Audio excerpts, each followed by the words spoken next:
when you still feel that it's the better in the game, you still got a good shot right Yeah, now? well, I mean, I think we always feel like we have a good shot. I think it gets increasingly difficult as the game goes on. It was a really weird game at the beginning when they lose their starter, during warm-ups.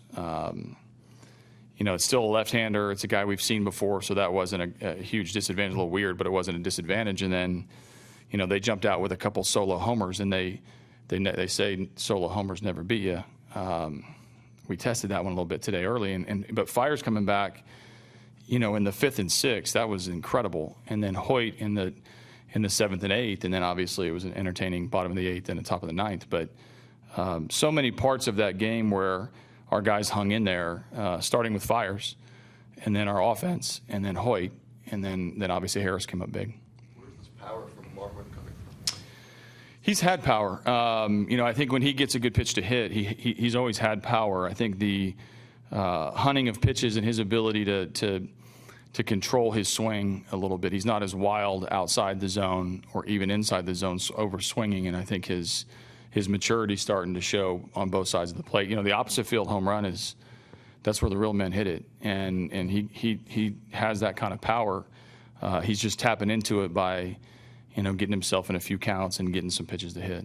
What was it like the home run? It was in the air for so long, and it looked like it was right down the line. I mean, what was that moment like? Yeah, I couldn't see it. I mean, it wasn't going to be fair. It wasn't going to be far enough. Their right fielder's tracking. By then everyone's standing up on the rail, so I couldn't really see. I didn't even know if it hit the foul pole or and then until a replay, and then I saw where it bounced. But a lot of emotion, obviously, because it capped an incredible inning. It starts with a simple leadoff double by Beltran.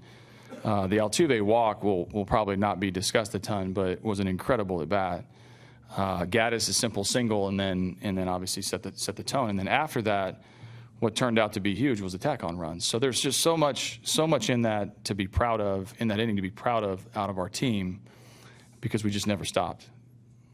It's obviously big, but Gonzalez's first home run was a great at bat in terms of just working his way through. Yeah, long at bat. Yeah, long at bat, and he was tough to see. He was pretty deceptive, but. Again, it demonstrates kind of hanging in there and doing whatever you can. He wasn't trying to hit a home run, obviously. He was just trying to get a good pitch to hit. And at that time of the game, just continuing to chip away at this lead. And the more you come and the more you come at them, the better the momentum feels, even though you're trailing. And so I think we continue to do that every inning. How long before first pitch did you find out Ramos wasn't starting? Right before the anthem. I think the anthem was 57, so what is that, 13 minutes? I wasn't a math major, but I think that's right.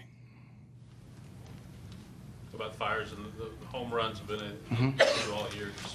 The line's not going to do him justice how he pitched. I know the home runs and the number's going to be big with the 4 homers, but the line doesn't show how he pitched. And, obviously because of the way he finished with 2 of his strongest innings of the year, it makes you feel better about it. But even within that game, the 3-ball, we're not going to walk to Shields to lead the game off. He gives up a homer off the pole. Obviously a couple guys got some decent swings on him. But one thing he did, he didn't create too much of the drama around him. He just continued to pound the strike zone. I thought this was the best that I've seen out of him, despite the line score. He has given up 12 homers and 25 and a third. What's leading to that? Well, he pitches up. I mean, that's part of his. He also gets some swing and misses up there. His secondary pitches, if they're up, stay on a little flat plane, and there's been some home runs. Obviously, some of the swings tonight were on him in a hitter's count. So he's got to pitch ahead like every pitcher. The pitching ahead will decrease this propensity to give up home runs. But guys who pitch up in the zone. He's got a good fastball. He doesn't have a blow-away fastball. Obviously, if he doesn't control his secondary pitches, they can pretty much sit fastball cutter, and that's been a little bit troublesome for him. But there's some things to build on tonight for Mike.